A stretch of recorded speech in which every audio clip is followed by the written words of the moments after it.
Então, boa noite a todos. Vamos diretamente ao nosso texto.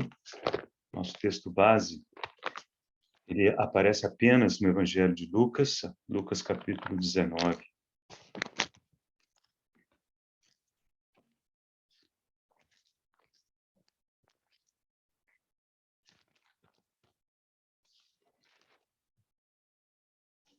Lucas 19.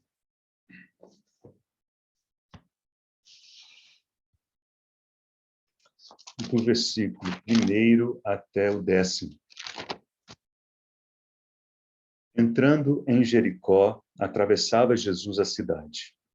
E eis que um homem chamado Zaqueu, maioral dos publicanos e rico, procurava ver quem era Jesus, mas não podia por causa da multidão, por ser ele de pequena estatura. Então, correndo adiante, subiu a um sicômoro a fim de vê-lo, porque por ali havia de passar. Quando Jesus chegou àquele lugar, olhando para cima, disse-lhe: Zaqueu, desce depressa, pois me convém ficar hoje em tua casa. Ele desceu a toda pressa e o recebeu com alegria. Todos os que viram isto murmuravam, dizendo que ele se hospedara com um homem pecador. Entre mentes, Zaqueu se levantou e disse ao Senhor: Senhor, resolvo dar aos pobres a metade dos meus bens, e se em alguma coisa tenho defraudado alguém, restituo 4 vezes mais.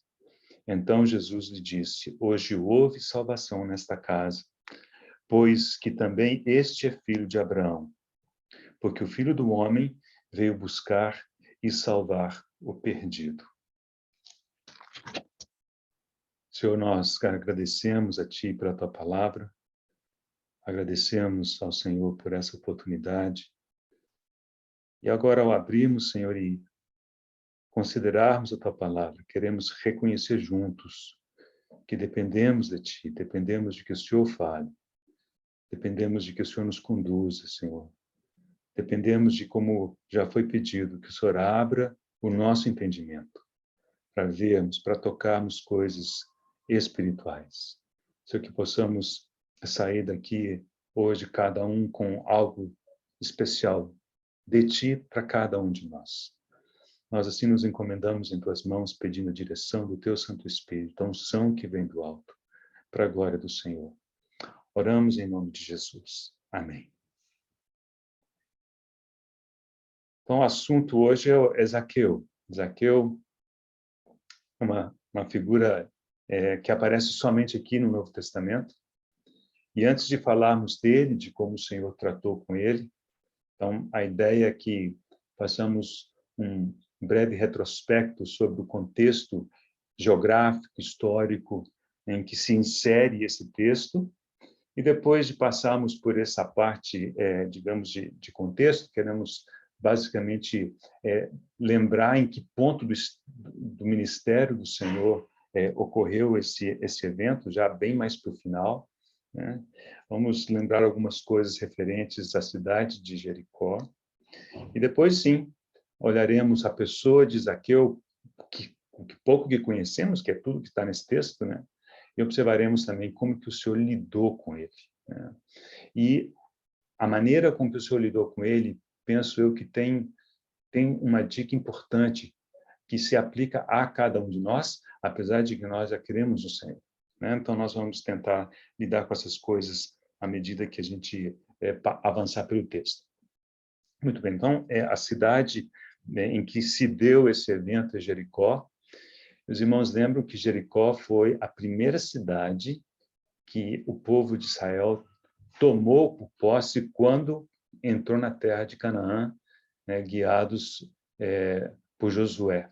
Eles atravessaram o Jordão, né, acamparam-se e logo depois a primeira cidade a ser conquistada foi Jericó. E quando isso aconteceu, então tem a história das muralhas, de Raabe, tudo está relacionado a Jericó, pronunciou-se uma maldição sobre Jericó, né, de que Jericó não seria, né, ou quem reconstruísse Jericó seria amaldiçoado. Então, Jericó tinha um estigma, né? Curiosamente, na época do Senhor, nos dias do Senhor, Jericó era uma cidade razoavelmente grande, estima-se que tinha em torno de 100 mil habitantes, e era um local em que havia uma grande população de levitas, de sacerdotes, possivelmente que estavam perto de Jerusalém, não queriam morar em Jerusalém, mas tinham que estar por aí perto para se deslocar em Jerusalém, realizar as suas tarefas, né? Se os irmãos lembrarem da parábola do samaritano, do bom samaritano, né? Os que desciam de Jerusalém em direção a Jericó, eles eram um sacerdote, outro era um levita. Então, realmente parece que eram pessoas, digamos, de importância que ocupavam a cidade de Jericó. E, ao que tudo indica, Zaqueu também morava em Jericó. Então, do ponto de vista geográfico, ali está Jericó. Mas queremos ver também, né, um pouco de como que isso aqui insere no ministério do Senhor. Então, deixa eu começar dizendo o seguinte, esse evento ocorreu possivelmente na penúltima semana do ministério do Senhor. A última semana do Senhor foi em Jerusalém, é a que a gente chama da Semana da Paixão, e possivelmente esse evento ocorreu logo na semana anterior. Então, realmente nós estamos falando dos últimos dias do Senhor sobre essa terra. Okay?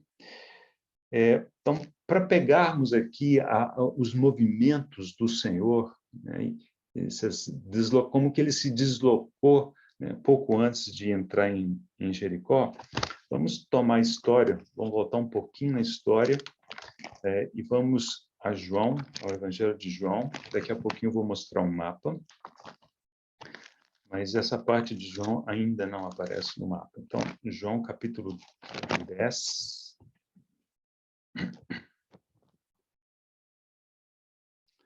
João capítulo 10, versículo 40, diz, novamente se retirou para além do Jordão, para o lugar onde João batizava no princípio. Além do Jordão é a parte do Jordão ao leste do Jordão, né? Então, para dentro, ou seja, ao oeste do Jordão, é a parte mais central da Terra Prometida. Então, da além do Jordão é para o leste do Rio Jordão. Alguns acham que é Betânia, além do Jordão, é a cidade onde ele estava, mas o fato é que ali ele estava. Essa parte, irmãos, é o que dava início ao que se chamou do ministério posterior da Pérea. A Pérea é essa região, né, da além do Jordão. Então, o Senhor esteve ali depois dos eventos do capítulo 10, e ali ele esteve quando Lázaro morreu. Então, Lázaro morreu, os irmãos lembram que o Senhor não estava, né, em Betânia quando Lázaro morreu, tanto que mandaram buscar o Senhor, e o Senhor, ao chegar, já estava morto Lázaro há 4 dias, né? Então, o evento da ressurreição de Lázaro aparece no capítulo 11, já passamos por ele no contexto do estudo tanto de Marta como de Maria. E ao final do capítulo 11, ou seja, quando já o Senhor havia ressuscitado Lázaro, o texto diz que muitos judeus creram em função daquilo que eles haviam visto. E, claro, as autoridades judaicas ficaram incomodadas com isso e começaram a buscar a morte do Senhor, né? E com isso, o Senhor se retirou. E aí é onde começa realmente a parte que mais nos interessa. O Senhor retirou-se, né, para um lugar que está mencionado no versículo 54 do capítulo 11. Então, vamos pegar nossa leitura a partir desse ponto, ok? Então, o Senhor tendo ressuscitado Lázaro, muitos creram nele, e as autoridades decidiram que matariam o Senhor, porque, afinal de contas, eles não queriam que o povo todo se voltasse para o Senhor. Versículo 54 diz, de sorte que Jesus já não andava publicamente entre os judeus, mas retirou-se para uma região vizinha ao deserto, para uma cidade chamada Efraim, e ali permaneceu com os discípulos. Ou seja, ele havia estado na Pérea, ele foi para Betânia por conta da ressurreição de Lázaro. Logo depois, deu todo esse movimento e ele se retirou, ele se moveu para essa cidade chamada Efraim. E temos que dizer que ninguém sabe ao certo onde que é essa cidade. Alguns acham que ele está na Pérea, ou seja, que o Senhor teria voltado para além do Jordão, mas a hipótese mais, me parece que a mais adequada é que era uma cidade que ficava ao norte de Jerusalém. Então, nós vamos utilizar essa hipótese, e eu vou mostrar um mapa que é baseado nessa hipótese, a hipótese de que Efraim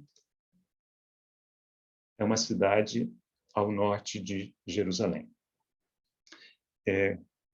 Chegando o mapa para vocês? Tudo bem? Então, irmãos, vejam aqui. Aqui o Jordão, o Rio Jordão desce aqui. Então, desse lado leste está o que chama além do Jordão, né? E a Pérea, a região da Pérea. Do lado de cá é a parte mais central da Terra Prometida. Jericó aparece aqui logo depois do Jordão, Jerusalém aqui, e a hipótese de que Efraim esteja uma cidade aqui na região do deserto. Então, Efraim está ali. Então, indiquei aqui em azul a referência que acabamos de ler, João 11:54, né, que faz menção a Efraim. Okay? Então, vamos imaginar o Senhor, pouco depois da ressurreição de Lázaro, já estava por aí, na região de Efraim. Nós vamos tomar a leitura a partir desse ponto geográfico. Ok? Então, o próximo trajeto que encontramos aqui em Lucas 17, então, observe, nós estávamos em Lucas 19, lendo a respeito de Zaqueu. Então, nós vamos voltar um pouquinho, Lucas 17, versículo 11, e vamos ler uma coisa que, pessoalmente, eu achava muito curiosa.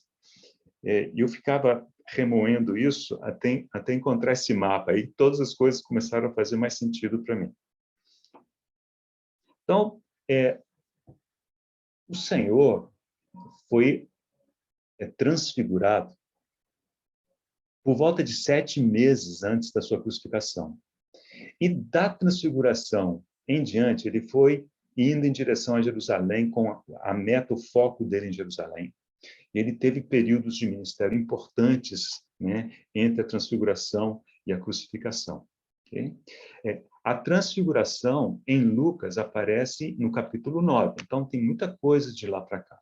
Então, nós já estamos pegando essa conversa aqui no capítulo 17. E o capítulo 17, versículo 11, diz que de caminho para Jerusalém. Então, observe, aqui o texto nos deixa claro que o Senhor estava, o foco dele era Jerusalém, de caminho para Jerusalém. Passava Jesus pelo meio de Samaria e da Galileia. E eu tinha dificuldade com esse texto, porque eu pensava assim, se o Senhor estava na Galileia, e ele vai para Jerusalém, então ele passa pela Galileia, depois pela Samaria, para chegar em Jerusalém. E aqui a sequência está invertida. Ele diz o seguinte, ele passava pelo meio da Samaria e da Galileia. Assim, olha, o senhor está indo na outra direção. E depois, estudando e vendo esse mapa, tudo começou a fazer muito mais sentido. Então, o fato é que ele não estava na Galileia nesse ponto da história, ele provavelmente estava em Efraim, conforme João capítulo 11, versículo 54, e ele fez esse percurso, ele passou pelo meio da Samaria, pela Galileia, para ir para Jerusalém. Alguém poderia perguntar assim, mas por que o Senhor então deu essa volta toda para chegar em Jerusalém? E uma hipótese é o seguinte, que naquela época, vocês lembram que eles estavam se preparando para a Páscoa. Então, desciam caravanas de peregrinos, né, da Galileia para Jerusalém, para a festa da Páscoa. E o Senhor desejava fazer parte dessa peregrinação, se juntar a esses peregrinos. Então, ele precisava, ou desejou ir para a Galileia, e ele se juntou a eles mais ou menos nesse ponto, e o trajeto padrão deles era passar por aqui, evitando Samaria, né, e atravessar aqui pertinho de Jericó, indo em direção a Jerusalém, antes, porém, passando em Betânia. Nós veremos isso em breve. Então, esse versículo de Lucas 17, 11, começa a fazer bastante sentido. Passando pelo meio de Samaria, em direção à Galileia, mas com o objetivo de ir a Jerusalém. Voltaremos em breve em Lucas. Vamos a um versículo em Mateus 19:1, está indicado aí em azul no mapa. Então, Mateus 19, versículo 1.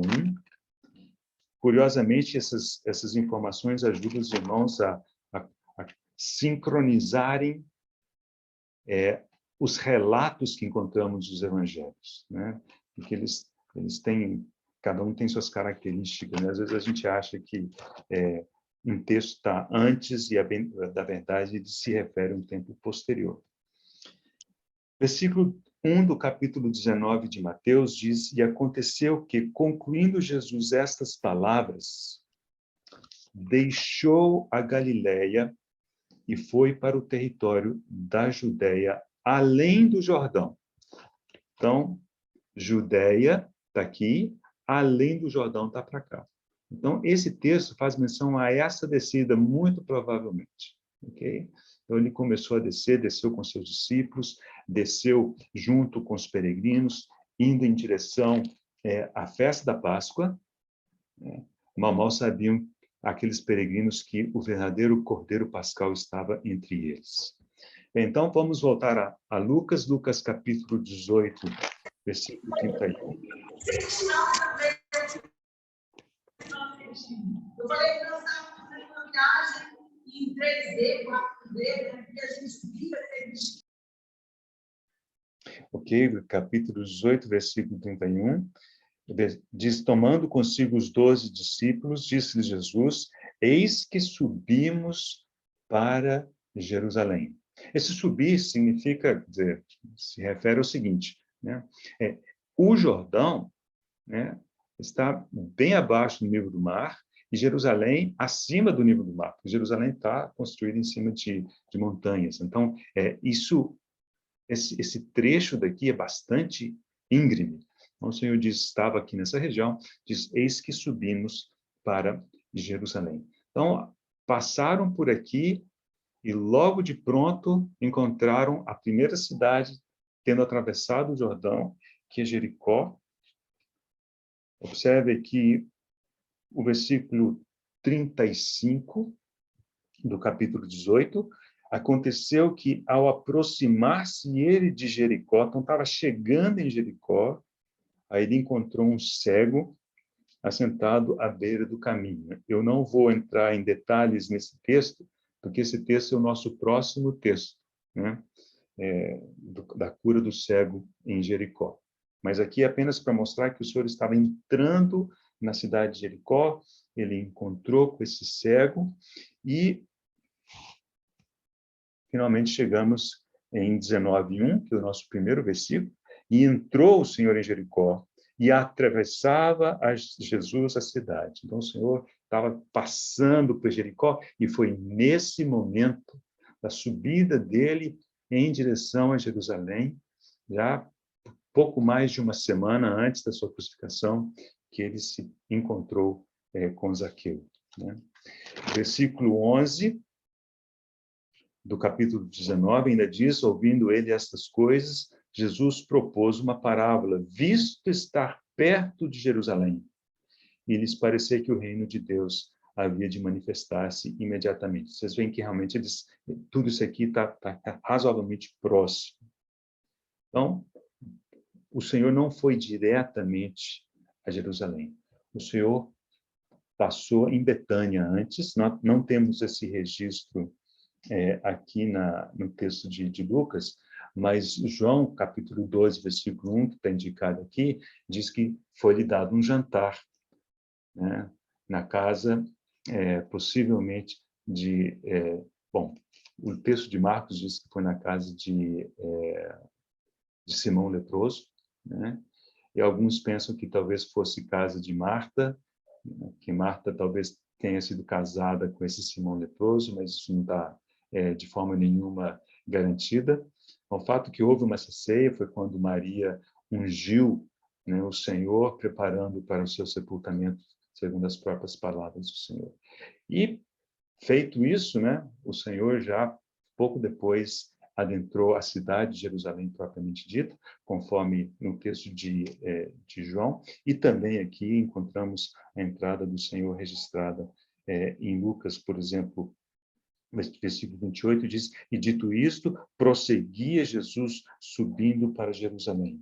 E, eventualmente, ele entrou em Jerusalém, e já encontramos o Senhor no templo, né, no final do capítulo 19 de Lucas.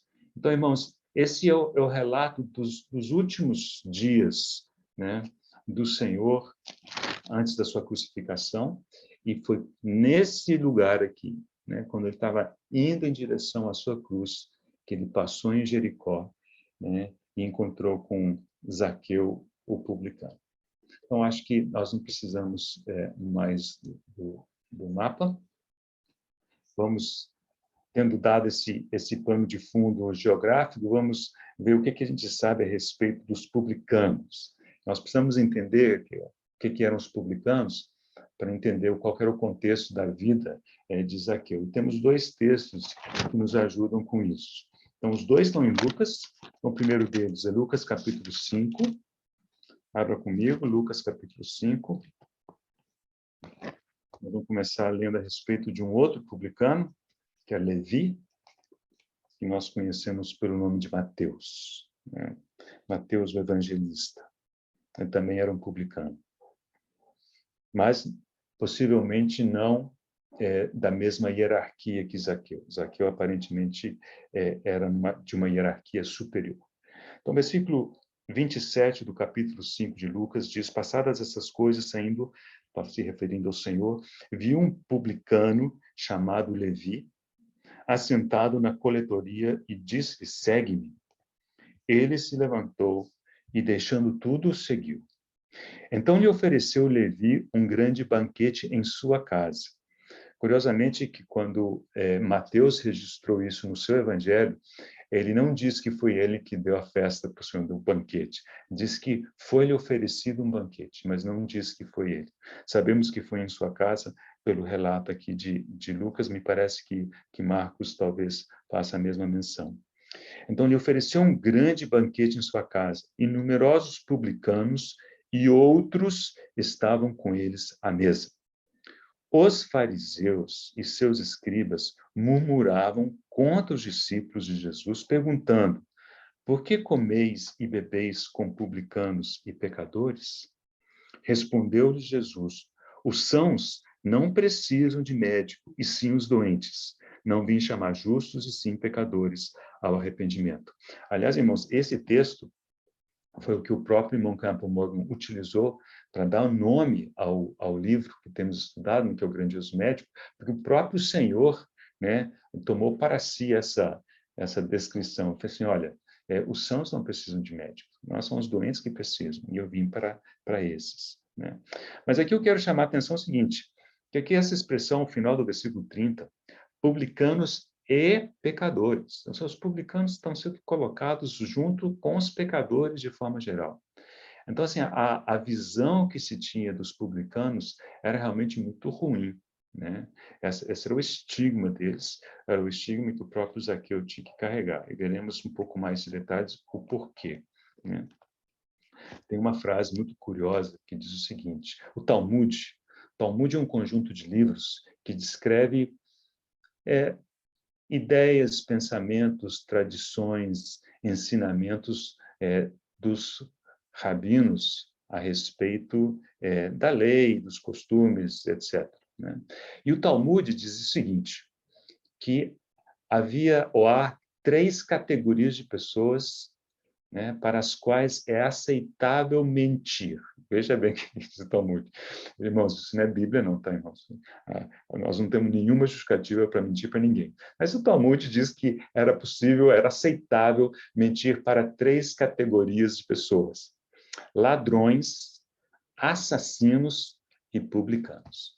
Então, vocês veem como que os publicanos realmente eram colocados, né, numa escala muito abaixo, né, do ponto de vista social. Eles eram vistos como pecadores, na mesma categoria de assassinos e de ladrões.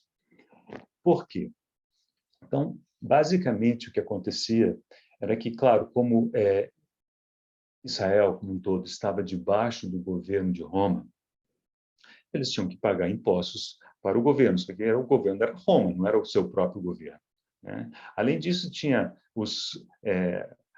as taxas, né, os impostos do templo, mas eram coisas pequenas, realmente o imposto mesmo, era pago ao governo. Como é que Roma executava essa cobrança, né? Não tinha como reter na fonte, né, igual o pessoal faz aqui hoje, né? Então, o que eles faziam? Eles contratavam pessoas que se encarregavam de fazer essa cobrança, e essas pessoas eram os publicanos, né? Então, eram aqueles que cobravam os impostos para Roma. E, via de regra, os publicanos eram judeus de nascimento, eles eram hebreus, né? O que tornava a posição deles tão mais odiosa do ponto de vista dos seus compatriotas. Mas não somente isso, né? Entre eles havia uma hierarquia. Com respeito a Zaqueu, o texto diz que ele era um dos principais, né? Diz que era maioral dos publicanos. Veja que o texto não diz nada disso a respeito de Levi, né? Então, havia aqueles publicanos e o maioral deles. Então, havia realmente uma hierarquia. Diz que Roma fazia uma estimativa do número de pessoas que moravam numa certa cidade e, por ali, fazia uma regra, assim, olha, então, em função dessa quantidade de pessoas, então, o imposto que vocês têm que me entregar é esse tanto. E se, por algum acaso, os publicanos cobrassem mais, a diferença era deles, porque eles só tinham que repassar uma certa quantia para Roma, Roma estava satisfeita. Então, os irmãos podem imaginar o que realmente acontecia, né? Mas nós não precisamos imaginar, porque está praticamente explícito no seguinte texto, Lucas capítulo 3. Olha que curioso.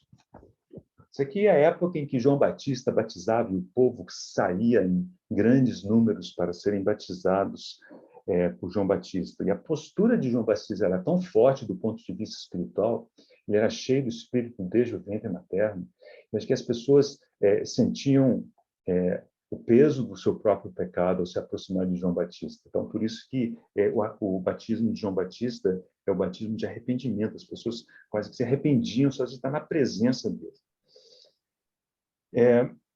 Vamos ler a partir do versículo 10. Lucas 3:10. Então as multidões o interrogavam, dizendo: que havemos, pois, de fazer? Essas multidões, irmãos, eram aqueles que saíam para ser batizados por João Batista. Respondeu-lhes: quem tiver 2 túnicas, reparta com quem não tem, e quem tiver comida, faça o mesmo. Foram também publicanos para serem batizados e perguntaram-lhe: mestre, que havemos de fazer? Veja a resposta de João Batista. Respondeu-lhes: não cobreis mais do que o estipulado. Não cobreis mais do que o estipulado. Irmãos, claro que João Batista sabia que a prática deles era cobrar mais do que o estipulado, porque essa diferença ficava com eles, né? E, por fim, nessa leitura ainda é muito interessante, também os soldados.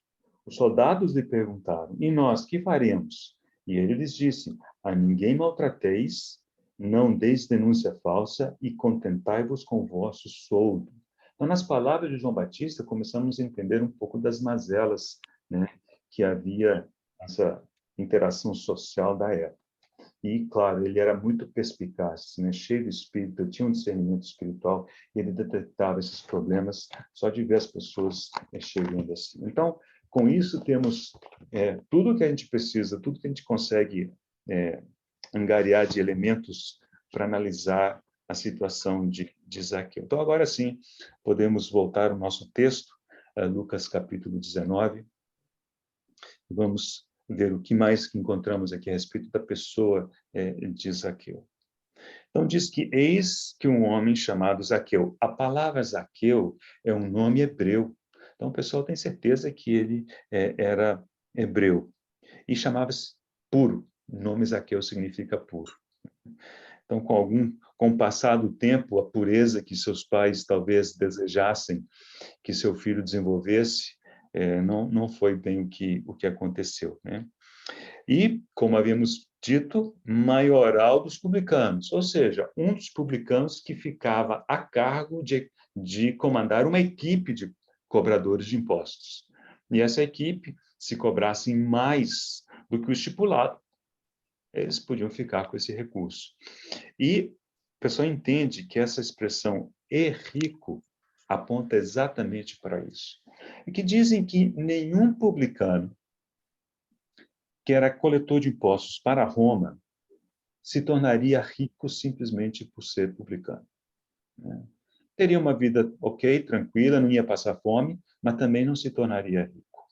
Então, o fato do texto dizer maioral dos publicanos é rico, é quase que dizer que Zaqueu usou de desonestidade, né, para com o exercício da sua função. E ao final, quando nós o ouvimos quase que confessar o seu pecado, isso está nas entrelinhas também. Como esse Zaqueu procurava ver quem era Jesus? Vamos entender essa frase. Isso não necessariamente significa, e os estudiosos quase que afirmam isso, que ele já soubesse de Jesus. Não era isso. E que ele tinha interesse por conhecer Jesus. Não é essa situação aqui, é o que tudo indica.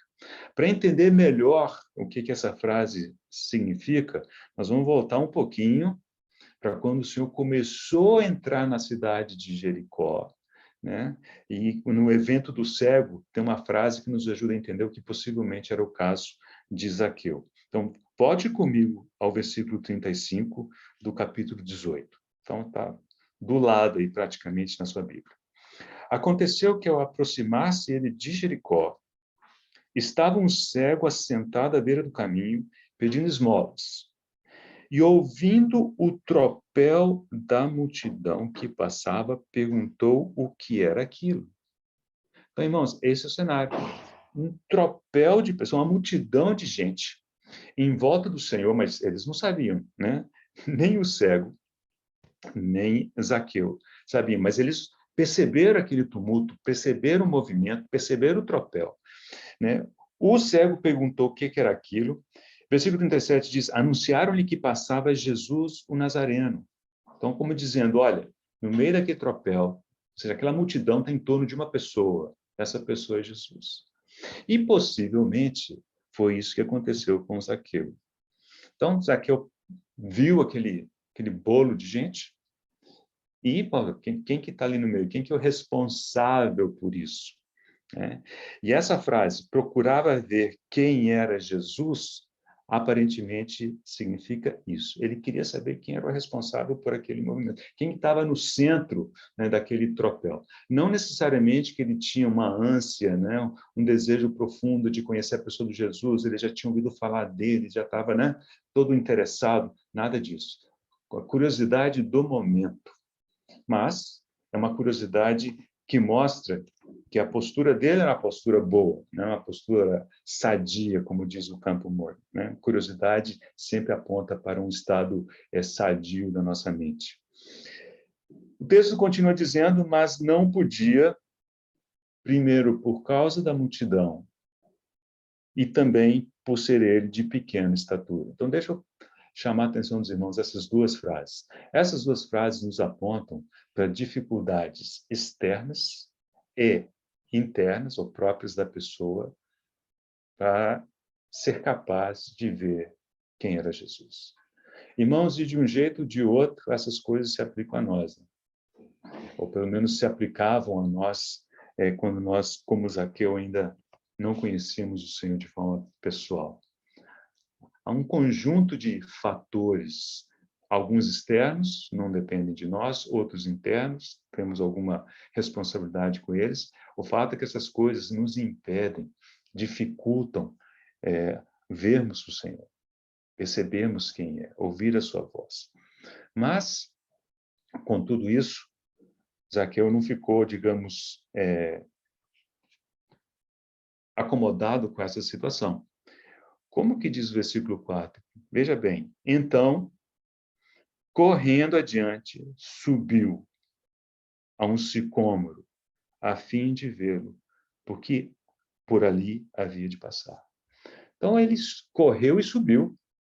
Então, temos aqui esse maioral dos publicanos, desejoso de ver quem era Jesus, mas não conseguindo pelas suas próprias limitações, pelas limitações do contexto, do entorno. Ele deve ter visto o sicômoro, né, mais adiante no caminho, pensou assim, olha, o senhor vai passar por ali, esse tropel vai passar por ali. Então, ele correu e subiu. Então, vemos nisso uma atitude muito atenta, muito disposta de Zaqueu fazer essa ação. E há aqueles que dizem que isso tudo bem com crianças, né? Uma criança correr para subir numa árvore, a gente entende, mas um adulto não é uma coisa que a gente vê isso toda hora, né? Então, de certa maneira, ele poderia achar que isso era uma ação tanto quanto humilhante para ele. Mas ele, aparentemente, não se importou com isso em absoluto, né? Então, ele correu e subiu ao sicômoro a fim de vê-lo, porque por ali havia de passar. E quando Jesus chegou àquele lugar, olhando para cima, disse-lhe, Zaqueu, desce depressa, pois me convém ficar hoje em tua casa. Então, observe que o Zaqueu correu para ver quem era Jesus. E quando aquele tropel passou por debaixo do sicômoro, qual não foi a surpresa dele? Né? Ele estava lá olhando, finalmente vendo quem era o Senhor. O tropel para, o Senhor para, olha para cima e se refere a ele pelo nome. Eu acho que Zaqueu só não caiu do sicômoro porque ele está agarrado, né? Porque pensa bem, a situação não era de se esperar que fosse assim. Eu não tinha ideia de quem era Jesus. Jesus passou ali, olhou, sabia que estava lá em cima e mais, conhecia Zaqueu pelo nome, né? Alguns imaginam que talvez Mateus conhecesse Zaqueu, provavelmente, né? Talvez ele tivesse dito alguma coisa ao Senhor, né? Mas o fato é que o Senhor, na sua soberania, na sua onisciência, ele sabia quem era Zaqueu, né? Se essa informação veio de Mateus ou não, isso não, já é secundário. E daqui a pouco vamos ver como que o Senhor lidou com Zaqueu. Mas vamos, então, fechar aqui essa primeira parte, né? Então, vimos alguns aspectos de Zaqueu. Se você tivesse que descrever Zaqueu com, por exemplo, uma palavra, um adjetivo, qual que você escolheria? Estou fazendo essa pergunta porque o Senhor o descreveu com um adjetivo, né? Daqui a pouquinho nós vamos ver qual que é. Possivelmente não é o que a gente escolheria, né? Mas temos aqui, então, uma pessoa, do ponto de vista social, ele era lixo da sociedade, mas tinha curiosidade de ver quem era Jesus, não se importou com uma série de coisas, digamos, de aspectos sociais, achou um caminho via o sicômoro para subir, subiu ali, viu o Senhor e o Senhor o encontrou. O Senhor, ao passar por ali, olhou para cima e se referiu a ele pelo seu nome, né? Como dizem, essa é uma história que fala muito da salvação pela graça, né? Pensa bem, Zaqueu não tinha nada, né, que, digamos, merecesse a atenção do Senhor. Ele mesmo estava ali como curioso, não é que ele tivesse uma sede das coisas, o Senhor estivesse procurando, né, de todo o coração e o Senhor se manifestou a ele. Não, estava ali, né? Mas como um escritor, Alexander White, disse, naquele dia, pelo caminho que o Senhor passou, devia haver muitas janelas cheias de pessoas olhando, mas o Senhor só parou debaixo daquele sicômoro. Ele não parou debaixo de todas as janelas, ele não parou para chamar cada uma das pessoas, ele parou debaixo do sicômoro para chamar Zaqueu. Essa soberania do Senhor, essa escolha do Senhor. Foi assim que o Senhor escolheu fazer. E aí é a história da parte do Senhor. Chegando ali, o Senhor surpreendeu a todos, se não a todos, certamente Zaqueu, chamando-o pelo nome. Irmãos, o Senhor está sempre à nossa frente, né? Zaqueu achava que, né, o Senhor não o conhecia, mas o Senhor o conhecia, né? E tem uma citação, é a única que eu vou ler para os irmãos hoje, que fala precisamente dessa atitude de iniciativa, né, da parte do Senhor. A citação é de Horácio Bonar. Okay? Ele viveu aí por volta do século XIX. Ele disse assim: sua voz se ouviu primeiro, não a nossa. Ele falou conosco antes de nós lhe dirigirmos a palavra. Ele nos chamou, como Jesus a seus discípulos no mar da Galileia, ou a Zaqueu no sicômoro. Sim, Deus começou conosco antes de nós termos começado com ele. Então, irmãos, a nossa história com o Senhor tem um dia, tem um início.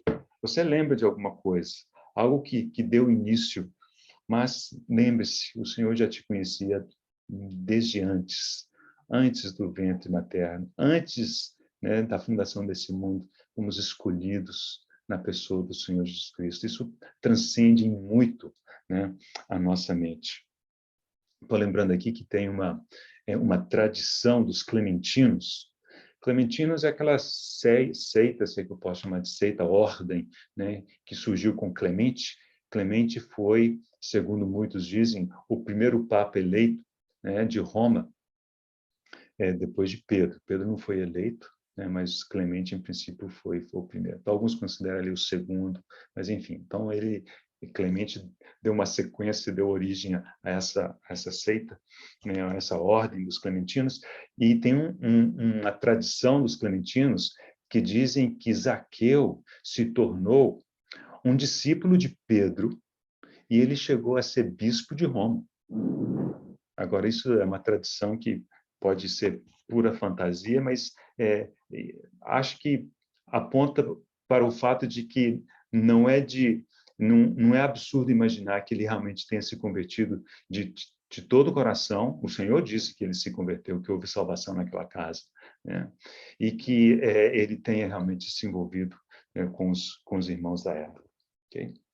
Então, aqui encontramos o Senhor sempre com a iniciativa, e ele, ao ver Zaqueu, veja o que ele disse. Essas palavras são importantes, eu vou terminar ao final com elas também. Ele diz: Zaqueu, desce depressa, pois me convém ficar hoje em tua casa. Essa expressão, me convém, é a mesma expressão que lemos em João capítulo 4, quando o texto lá diz que ele precisava passar pela Samaria. Ele ia para Galileia, mas ele era-lhe necessário passar pela Samaria. Acho que essa expressão que a tradução de Almeida usa, era-lhe necessário. Essa expressão no grego é exatamente a mesma que aparece aqui, me convém. Agora, os irmãos lembram quando estudamos a interação do Senhor com a mulher samaritana? Esse era-lhe necessário tinha a ver com a vontade do Pai. Era necessário que o Senhor cumprisse a vontade do Pai. E a vontade do Pai para ele, naquele momento, era passar pela Samaria. Era interagir com aquela mulher e com aquelas pessoas, né, com as quais ele devia ter contato em função do testemunho dessa mulher, etc. Aqui, não creio que seja muito diferente, né? O Senhor disse, me convém. Ele não explicou por que me convém, né? Me convém ficar hoje em tua casa. Como alguém disse, ele está demandando hospitalidade de Zaqueu.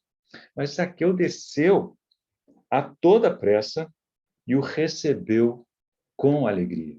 Olha a atitude de Zaqueu, que resposta adequada, que resposta boa. Ele podia ter, né,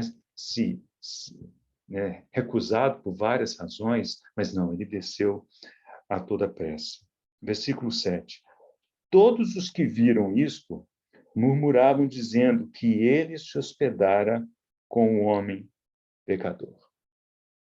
Todos os que viram isso murmuravam, dizendo que ele se hospedara com o homem pecador. Esse versículo remete a toda aquela questão da visão social que as pessoas tinham dos publicanos, né?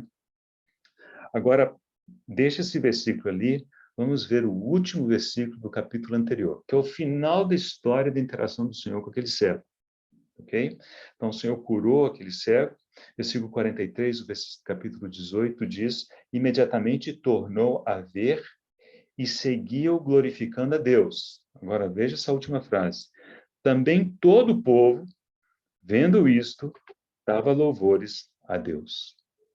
Todo o povo, vendo isto, dava louvores a Deus. Irmãos, é o mesmo tropel de pessoas. É o mesmo, foi no mesmo dia, foi na sequência. Ele entrou em Jericó, deu esse evento com o cego, ele continuou enquanto passava pela cidade, teve um encontro com Zaqueu, e essas pessoas eram as mesmas. Então, veja bem, as mesmas pessoas, né, que davam louvores a Deus, porque o Senhor havia curado o cego, esse povo também começou a murmurar, dizendo que ele havia se hospedado com um homem pecador, né, com o publicano. Então, vemos que, né, a posição, a opinião dessas multidões, desse povo, não são de acordo com o coração de Deus, né? Elas julgam conforme a sua própria métrica, ok? Versículo 8. Entre mentes, Zaqueu se levantou e disse ao Senhor: Senhor, resolvo dar aos pobres a metade dos meus bens, e se em alguma coisa tenho defraudado alguém, restituo 4 vezes mais. Eu leio essa frase e diz, não é e se em alguma coisa.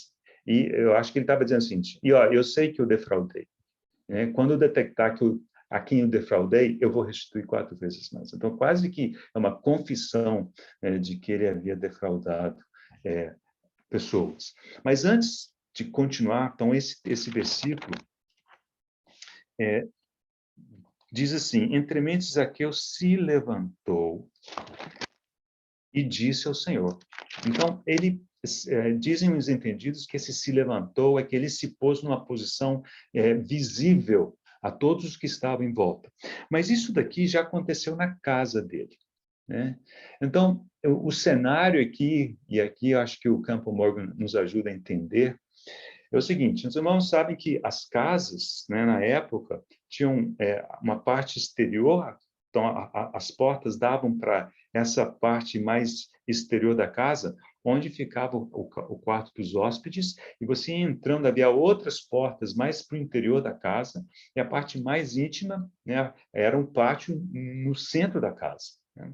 E eles entendem que essa festa, esse encontro que havia essas pessoas, estavam no centro da casa, mas o Senhor, tendo entrado na primeira camada, digamos assim, de cômodos da casa, onde ficavam os hóspedes, ele deve ter tido uma conversa a sós com Zaqueu. E não sabemos quanto tempo durou essa conversa, não sabemos o que aconteceu ao longo dessa conversa, mas sabemos qual foi a consequência dessa conversa. Porque, tendo terminado essa conversa, e aí vemos o trato do Senhor com Zaqueu, né? Zaqueu se levantou, se colocou no centro, possivelmente, do pátio, numa visão, digamos, uma posição bem visível, e disse: Senhor, resolvo dar aos pobres a metade dos meus bens, etc. Então, é a confissão e a decisão de mudança de vida, né? Então, observemos o trato do Senhor com ele. Primeiro, parou debaixo do sicômoro. O segundo, né, o chamou pelo nome. Terceiro, disse para ele descer depressa. Depois disse: olha, me convém ficar em tua casa. E agora começamos a entender o porquê que convinha, né? Porque que era necessário ficar na casa de Zaqueu. E ao ir para a casa de Zaqueu, ele deu tempo a sós com ele e falou com ele. Algo que nós não sabemos, mas foi profundamente eficaz. Porque Zaqueu, né, se rendeu ao Senhor com certeza, né? O Senhor, no versículo 9, confirma isso e disse: houve hoje salvação nesta casa. Curioso, né, quando o Senhor fala que, pois me convém ficar hoje em tua casa. E logo depois o Senhor diz: hoje houve salvação nesta casa. Agora, precisamos entender o seguinte: o Zaqueu mudou de postura porque houve salvação. Não foi o contrário. Não foi que eles foi salvo porque ele havia decidido, né, restituir e dar o seu dinheiro, tal, etc. Né? Tem um irmão que diz o seguinte: quando alguém começa a dar dinheiro igual Zaqueu deu, é porque ele realmente se converteu ou realmente se arrependeu. Né? Então, Zaqueu fez aquele testemunho público e o Senhor confirmou que houve salvação naquela casa, naquele dia.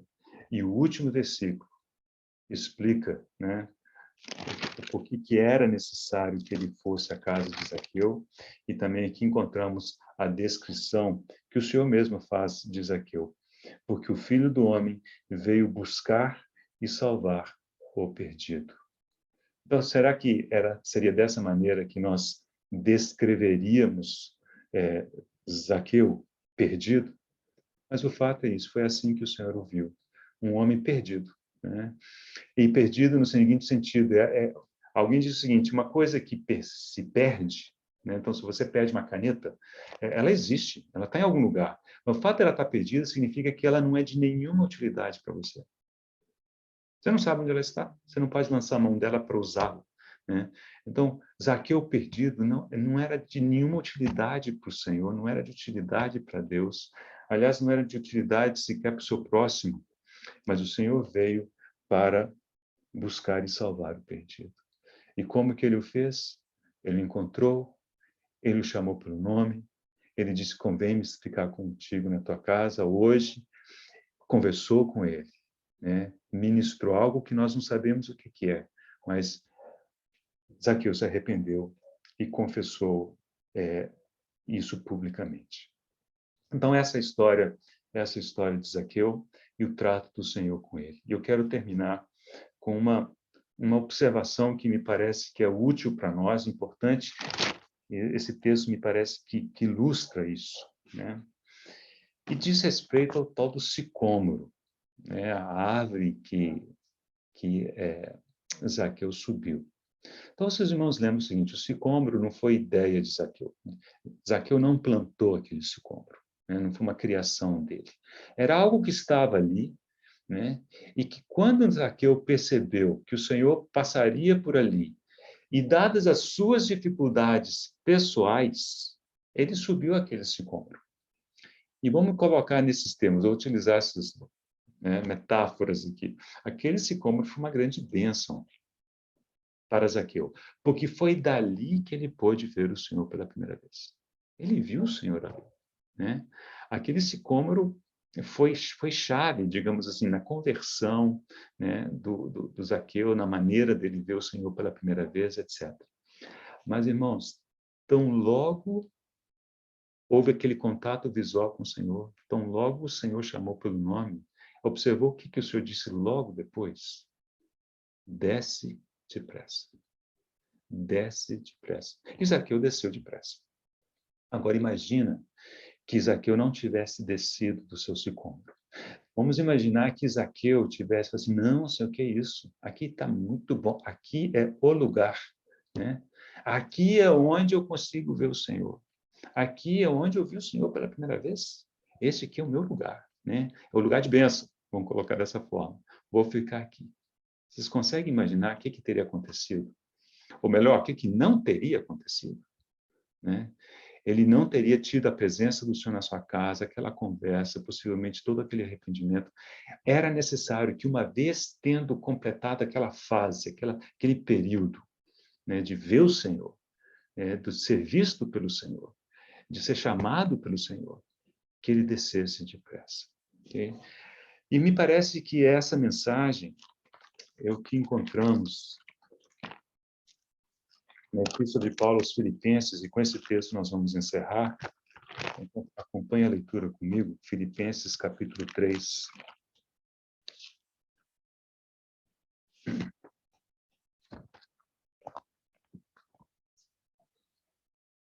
A partir do versículo 12, versículos 12, 13 e 14, de Filipenses 3. Não que eu o tenha já recebido, tenha já obtido a perfeição, mas prossigo para conquistar aquilo para o que também fui conquistado por Cristo Jesus. Com palavras de Paulo, ele diz, olha, eu preciso avançar, eu preciso conquistar aquelas coisas para as quais eu fui conquistado. Não tente conquistar coisas para as quais você não foi conquistado. Você vai se frustrar, né? Não é o propósito de Deus. Mas aquilo para o que você foi conquistado, esses você pode, com toda firmeza, confiança e fé, prosseguir para conquistar. Okay? Versículo 13. Irmãos, quanto a mim, não julgo havê-lo alcançado, mas uma coisa faço, esquecendo-me das coisas que para trás ficam e avançando para as que diante de mim estão, prossigo para o alvo, para o prêmio da soberana vocação de Deus em Cristo Jesus. Se eu puder parafrasear essa fala de Paulo, nas palavras de Zaqueu, eu diria assim, esquecendo-me das coisas para trás ficam, seria descendo dos meus sicômoros. Eles têm que ficar para trás. Já observaram que quando a gente lê esse versículo 13, a nossa tendência é pensar em coisas desagradáveis, fracassos, erros, e a gente pensa assim, olha, nós vamos confessar, vamos esquecer, vamos para frente. Irmãos, isso é verdade. Amém por isso. Mas as coisas aqui, acho que incluem não somente as coisas ruins, mas as coisas boas também, né? As coisas que em algum momento foram úteis, foram bênção. O fato é que nós precisamos esquecer delas e avançar, porque nós ficamos agarrados em coisas, né? Por mais úteis que tenham sido, por melhores que tenham sido em certos períodos da nossa vida cristã, nós vamos ficar agarrados no sicômoro. Então, nós precisamos estar atentos à voz do Senhor. E toda vez que Ele disser, desce depressa, nós precisamos descer depressa. Por mais importante que aquele contexto tenha sido importante, aquela situação, aquela atividade, eu não sei, irmãos, cada um tem os seus sicômoros, nós todos temos, né? Mas nós precisamos estar sempre com o ouvido atento à voz do Senhor, Ele nos chamará pelo nome, e Ele dirá, desce depressa. Me convém, né, que você esteja comigo em um outro contexto, e assim o Senhor nos ajuda a avançar. E é isso que Paulo diz aqui, esquecendo-me das coisas que para trás ficam. O sicômoro de Zaqueu ficou para trás. Ele avançou para aquilo que estava diante de si. E prosseguimos para o alvo, para o prêmio da soberana vocação de Deus em Cristo Jesus. Que o Senhor nos abençoe. Senhor, somos gratos a Ti pela Tua palavra, pela Tua ajuda. E pedimos, Senhor, que Teu Espírito nos conduza, nos ajude a entender quais são os nossos sicômoros, dos quais o Senhor tem nos chamado a descer, e queremos responder rapidamente, e descermos depressa. Não que tenham sido ilícitos ou ruins, ao contrário, às vezes foram situações positivas, mas o Senhor tem nos chamado a avançar, e queremos ser atentos à Tua voz e responder adequadamente. Senhor, completa e confirma a Tua palavra conforme a Tua boa vontade, que ela produza o fruto para o qual o Senhor a tem determinado. Oramos em nome de Jesus, o nosso Senhor. Amém.